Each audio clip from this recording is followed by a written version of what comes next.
This episode is proudly brought to you by Mapper Forward's workshop, It's Time to Become a Coffee Consultant.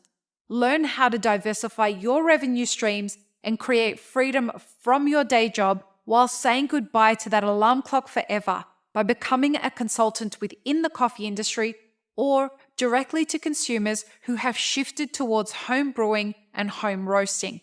Protect your income from challenging times in the coffee value chain by taking this course today. Go to mapperforward.coffee/workshops or click the link in the show notes for details.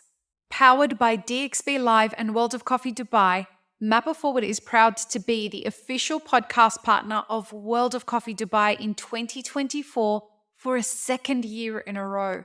Broadcasting live on YouTube from the show floor over 3 wonderful days, we'll bring you conversations with old friends and new faces who are here in Dubai exploring great opportunities together. Join the conversations live on YouTube or listen via our regular programming on podcast apps as we explore the theme, Empowering the Coffee Industry in 2024, as our series theme here at World of Coffee. Pro tip, follow us on Instagram at mapperforward.coffee to watch folks from around the world do Tim Tam Slams. If you know, you know.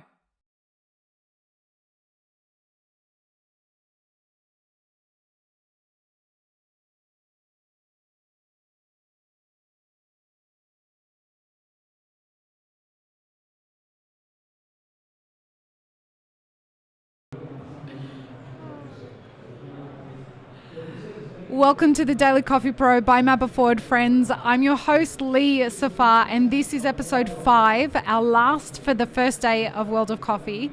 It's the 5th episode in a 15-part series on how we empower the coffee industry in 2024. We are here recording this series at World of Coffee Dubai 2024. And I have a very interesting conversation that we're about to have. Yannis Apostolopoulos, the CEO of the SCA, is joining me. Welcome, Yannis. Hi, Lee. We are here to talk about some very specific things along the lines of, I'm going to ask you the question, and so the question is, how can we empower the coffee industry in 2024? And when you and I talked about this, there's some very specific things going on for you at the moment that kind of fit into the niche of how we have this conversation. So will go ahead and answer the question. So there are many things that we can do to empower the industry. And I'm talking about the whole value chain. I think us staying true to the purpose of why we support the specialty coffee community, especially as SCA, and it's to foster that global coffee communities and support activities to make coffee more sustainable, equitable, and thriving as an activity for the entire value chain. Mm-hmm. It's a way where we're bringing empowerment to people and having the right conversations. And one of the conversations that we have been trying to have over the last couple of years with the introduction of the new coffee value assessment tool is understanding how we generate value, how we capture value in coffee, and eventually, hopefully, it will lead to conversations about how we distribute value in coffee. Okay. Now, interestingly enough, one of the things that you and I talked just before we start this one has to do with our recent announcement about the sponsorship in right. Latte Art. And does this have to do with empowerment? Yes and no. But I want to bring a bit of clarity because many things have been said around it, and to let people understand where we're coming from and how we got here. So just wait a second, let me make sure I frame that correctly for people. So we're talking specifically here about the announcement that the SCA recently made regarding the latte art competition and the new partner for that, correct? The new equipment that's going to be used for that competition. Yeah, Thermoplan is now our new sponsor. We're very happy and proud about it. Okay. So the last years, we are all in the coffee industry, and we've seen a couple of things happening around us. First of all, you go to many coffee shops, specialty coffee shops, Right. and you will see technology all around the barista. Yeah. From gravimetric machines, gravimetric grinders, to machines that they tamp automatically. You have like machines that they froth the milk, like Uber milk automatically. So you go there and you see a process that the barista is following. You have grinders that talk to the machine to micro-adjust to make sure that the extraction is great. There's automation everywhere. Yeah, and you see that we are putting that automation because we're trying to keep consistency on the product that we offer to the customers. Yeah. We've also seen that after the pandemic, it was very hard to get people to work in the hospitality industry. And that has been a huge issue for a lot of coffee shop chains and coffee shop owners, and talking about their business and their sustainability has been very challenging. So, on the other hand, we see technology, like we see AI coming everywhere. We're talking about how it's going to impact our work. But on our industry, we have like a part that it was like the super automatics machines, that they have made huge progress over the last years, and they have created machines that they can deliver a great beverage. So as we're seeing that, we said, okay, how we can embrace that as an industry, and how we can kind of de-demonize those machines because they're producing a great cup of coffee. They will also allow the barista more time to communicate with the consumer and try to talk about coffee and what we stand for and what we're trying to achieve. So in Athens in 2023, when we announced the rules and regulations, we opened up the sponsorship for latte art to super automatic. And why latte art? Latte art it's a competition that the barista takes a lot of time to do the art, and we needed a standard espresso beverage so that all the competitors have the same espresso base to compete. But also, we are not taking away from the craftsmanship of the barista.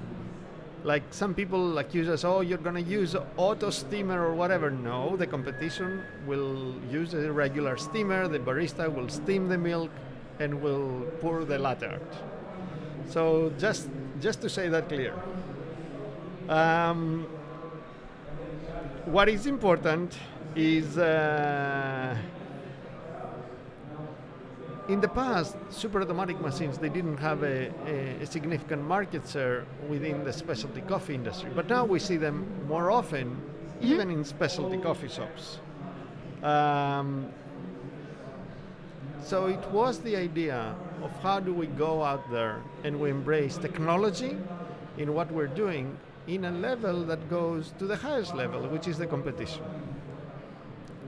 We have worked with the Competition Strategic Committee for years. We did testing with the machines. We worked with manufacturers, and it was not just one specific manufacturer, Thermoplan, who won. Everybody, every super automatic and even traditional espresso machines that they produce super automatics participated. And we went through workshops to understand how the machines work. We had world latte art and barista champions advising us, looking at the machines. So we went through a whole process to create a standard on how we look on the machines and what we value and what we're looking for the machine to get on that level. So it's been on planning for many years, and it was not just a last-minute decision. People need to understand that, because the direction that this conversation took online went pretty nasty pretty quickly. And I'm not here defending anybody or anyone or anything. I'm stating a fact here. This, from how you explained it to me, if I'm not mistaken, this process has taken a year. Oh, more than a year. More than a year. Like it's on the planning for the last, I think, 3 years. Right. We start having meetings, right, I think during the pandemic or like 2020, 2021, it was the first meetings that we had about like the idea and how we bring it forward. So what's the genesis of the idea? I mean, the thing I love about this is I just get to ask you straight up this stuff. So what's the genesis of the idea? Was it we need to help the industry adapt to automation, like this ends up driving automation faster, or what is it? It's not acting like an ostrich. We're not putting our head in the sand, not looking what is happening around us. Okay. Technology is coming in our lives. Like somebody can go out and say, well, I'm not using AI. Eventually, AI is going, oh yeah, like we've seen it in roasting machines, we've seen it in like everything. We see now new technologies coming in sorting or in tasting that they use AI to tell you to help like coffee professionals. yeah. There is one way to say, okay, I'm gonna still use like whatever, like I saw someone saying I was using CDs for a long time and I didn't transition. There's like, nothing wrong with CDs, Yes, but there's but- something more efficient. Okay, I get the point there. So we need to embrace it. And if we don't do it, We being the industry or we Yes. being the SCA? exactly, we being SCA Competitions? and the industry. SCA Okay. is the industry. We are a trade association. Right. And we need to understand what is happening around us. And we need to help people that they are in the industry, in the specialty coffee industry, to really understand what is happening around us and find ways that we bring technology in to deliver on the purpose that I described earlier, to make coffee better. All right, on that. I saw a whole bunch of stuff happening. It was like a wave of coffee people having lots of opinions about this decision, either for it or against it online. What it got me thinking is that last time we talked, or maybe the time before that, and I said to you, I think that the problem is that there's a lack of communication from the SCA, what the SCA does. This is a perfect example of the manifestation of that. I think there's a conflation between what role people think the SCA should be playing in the industry. And I just had this thought as you were talking there, because that's the point of conversations, right? Like, what I think is happening is that people think you're supposed to be standing up for baristas, and you're supposed to be standing up for their future, and you're supposed to be standing up for the longevity of their jobs and all this kind of stuff. And I wonder, I have no idea, do you think that that's what's happening here? Because it was kind of brutal what happened online. But, I mean, It wasn't brutal, it was expected. Resistance to change is But like, is that it's what it called, was? It's called inertia in physics, correct? okay, yeah. And it exists. Like, we're putting someone out of their comfort zone or for Okay. everything. Like, we're having difficult conversations as a society, as an industry, a specialty coffee industry, and we had many difficult conversations. Right. And we are actually pushing the boundaries. Unless we push the boundaries, there is no progress. And we're putting people out of their comfort zone at this moment.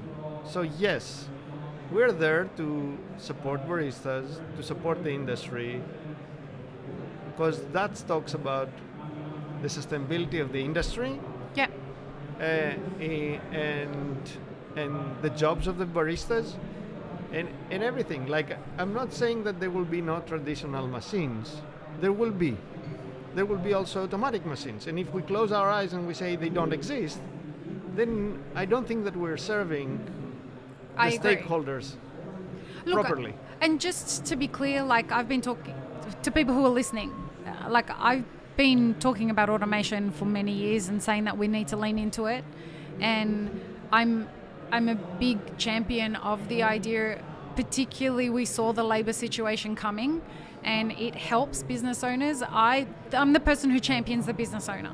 That's my primary objective here. Business owner, from the producer all the way up to the end of the supply chain. I think they're the most underrepresented in all of the conversations that are having. And this is why I have a problem with competitions. right? Because they're not actually paying attention to the business owner. But that's for another podcast. That's a whole other podcast.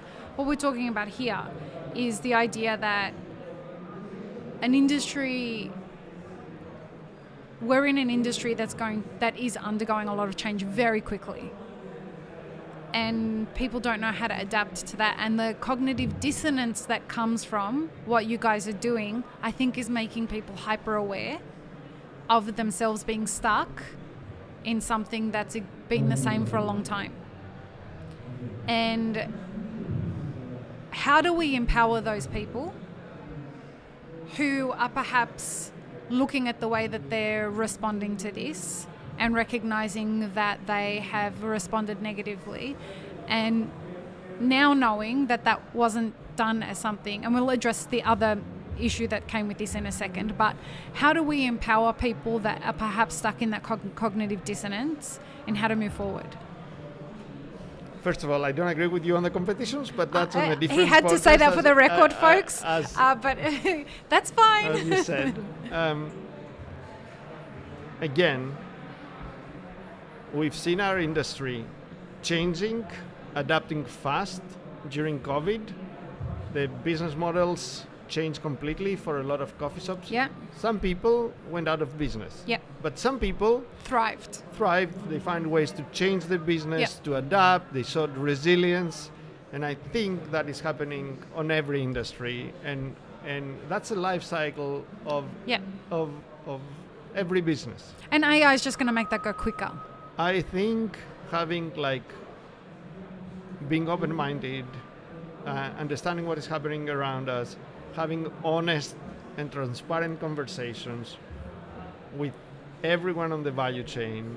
And we talked about it during the pandemic, how difficult it was for producers to bear all the risk and not share the risk as the rewards with their customers. I think that those are the key and fundamental things that makes a value chain really sustainable and an industry more resilient. So looking at the environment and what is around us and how we can be open to adapt what is happening, because it's something that is happening. It's not us trying to stop it. And what is the best way, a better way to do it than actually embrace it in the highest level of in the pinnacle of specialty coffee, which are the competitions today. Right. So the other part of the conversation that was happening online is the fact that the partnership, do we call it a partnership? Is it a partnership? Yeah, it's or a always sponsorship? It's a partnership, it's a sponsorship. Yeah, it's a financial arrangement. It's not only. No. Okay, so can you tell us about what it means for the SCA? So what does it mean? Because a lot of the memes that were online, a lot of the discussion that was online was more focused around money than it was focused around anything else, right? People can see whatever they want to see. But we're here. And it is a sponsorship. Yeah. As we have sponsorship for grinders, for traditional machines, for cleaning suppliers. When we're doing the process, as I said, we set a standard. What we're looking from the machines. We tested all the machines. We had specific testing that happened in the context of developing the standard, but also after developing the standard of testing the machines to make sure that they can be at the level that we want them to perform on a stage. And we're looking at the availability and the distribution network that the companies that they put a bid have. We're looking at the technical support that we can have in multiple geographies.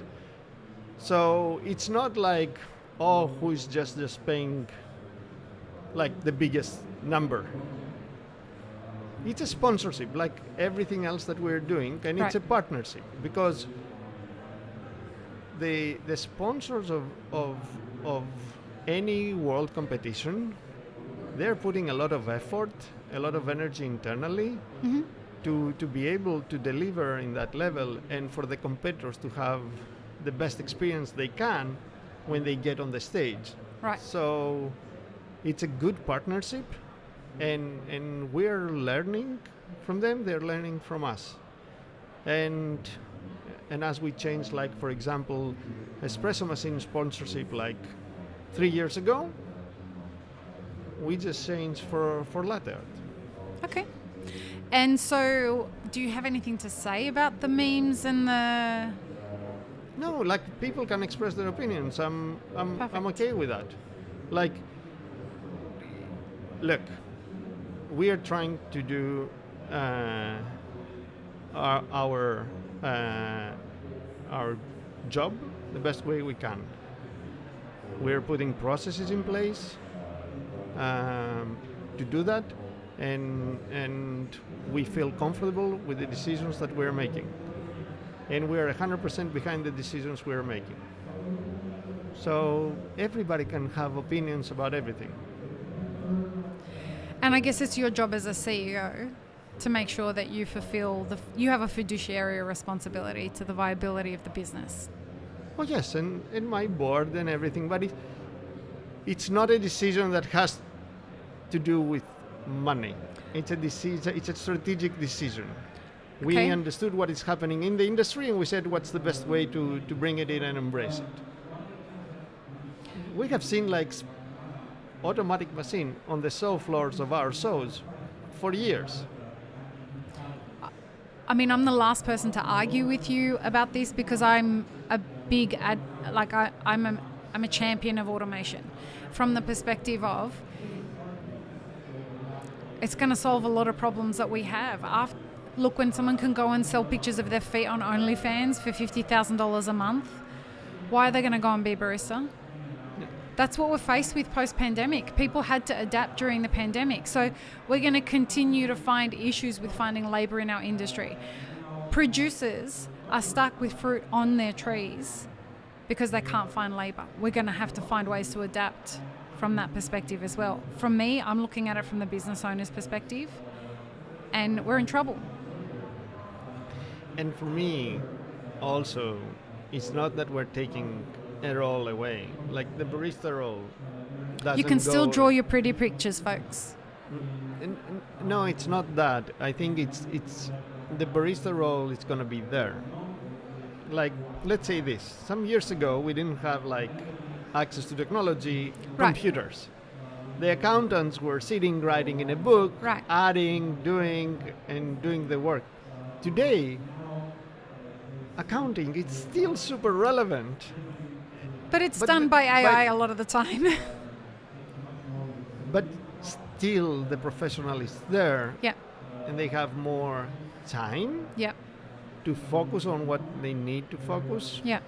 And I'm not saying that the barista will not focus in getting the best extraction.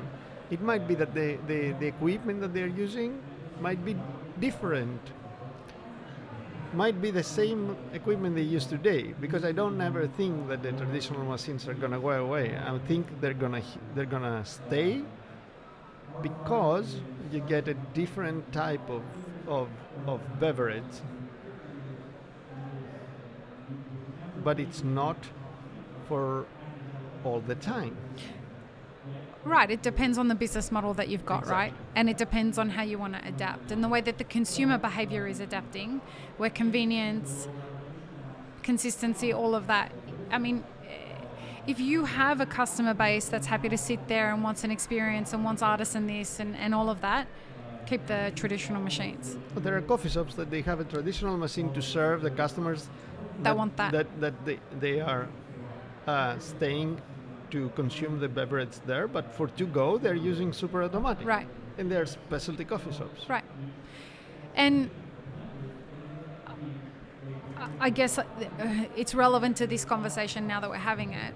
Where do you see that the role of the barista goes if somebody does choose to continue to work as a barista? Where does it go as super automatic machines, or just automatic machines in general? As automation is the uptake in the industry, where does the role of the barista go? Do they become like a coffee concierge? Do they become a customer service person? Do they become a salesperson? What do they become?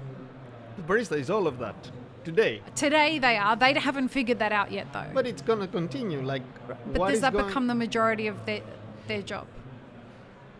More and more. Maybe. Yeah. They will still be the person who tastes the coffee and make adjustments to make. They The set the extraction tone of the properly? coffee. The machine Yeah. makes that tone. They will have more time for customer service. They will have more time to be a host, as you said, or like there are things that they're going to happen. But again, it's. I don't think it's switching from traditional to super automatics. Yeah. Both they coexist on the market, and they have Yep. been coexisting for years. Yeah. And I think that is an interesting. I think that this announcement that you guys made, I think it was fascinating that the industry reacted like this. Well, some people reacted like this. You don't have the full picture No. of the industry on social media. Right. We never have this. We Right. hear from the people that they want to talk to us. Right. Some people, they might like this. Like, actually, some people wrote, oh, that's great because we can bring more baristas into the competitions. Maybe baristas that they're Wow. not in that part of like extracting the best espresso, but they do latte art, or like people that they want to work in that part of the industry. So we make maybe this competition a bit more accessible.